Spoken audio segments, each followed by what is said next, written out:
नमस्कार, one India Hindi में आपका स्वागत है और मैं हूं आपके साथ विवेक। भारत के लौह पुरुष और देश के पहले उप प्रधानमंत्री और गृह मंत्री सरदार वल्लभ भाई पटेल की आज 70वीं पुण्यतिथि है। इस मौके पर प्रधानमंत्री नरेंद्र मोदी ने ट्वीट कर उन्हें श्रद्धांजलि अर्पित की। अपने ट्वीट में प्रधानमंत्री ने लिखा, सशक्त, सुदृढ़ और समृद्ध भारत की नींव रखने वाले लौह पुरुष सरदार वल्लभ भाई पटेल को उनकी पुण्यतिथि पर शत शत नमन। उनके दिखाए मार्ग हमें देश की एकता, अखंडता और संप्रभुता की रक्षा करने के लिए सदा प्रेरित करते रहेंगे। सरदार पटेल का जन्म 31 अक्टूबर 1875 को गुजरात के खेड़ा में हुआ था। उन्होंने अपनी आखिरी सांस 15 दिसंबर 1950 को मुंबई में ली। देश की आज़ादी में सरदार पटेल का जितना योगदान था, उससे कहीं ज्यादा योगदान उन्होंने आज़ाद भारत को एक करने में दिया था। 15 अगस्त 1947 को जब देश आज़ाद हुआ, तब देश में छोटी बड़ी 562 रियासतें थीं। इनमें से कई रियासतों ने तो आज़ाद रहने का ही फैसला कर लिया था, लेकिन सरदार पटेल ने इन सबको देश में मिलाया।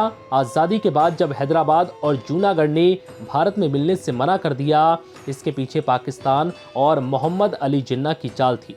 लेकिन हैदराबाद में सरदार पटेल ने सेना भेजकर वहां के निजाम का आत्मसमर्पण करवा लिया। वहीं जूनागढ़ में जनता के विद्रोह से घबराकर वहां का नवाब भागकर पाकिस्तान चला गया।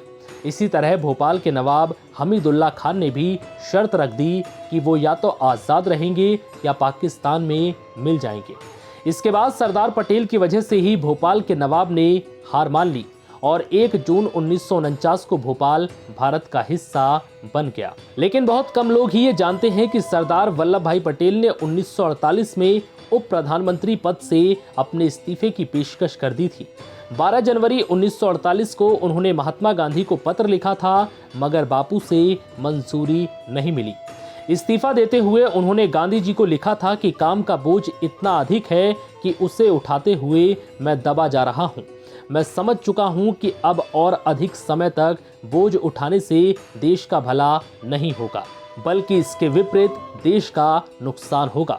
सरदार पटेल के बड़े भाई विट्ठल भाई पटेल को कम लोग जानते होंगे। दोनों भाइयों में बाद के दौर में मतभेद हो गए थे।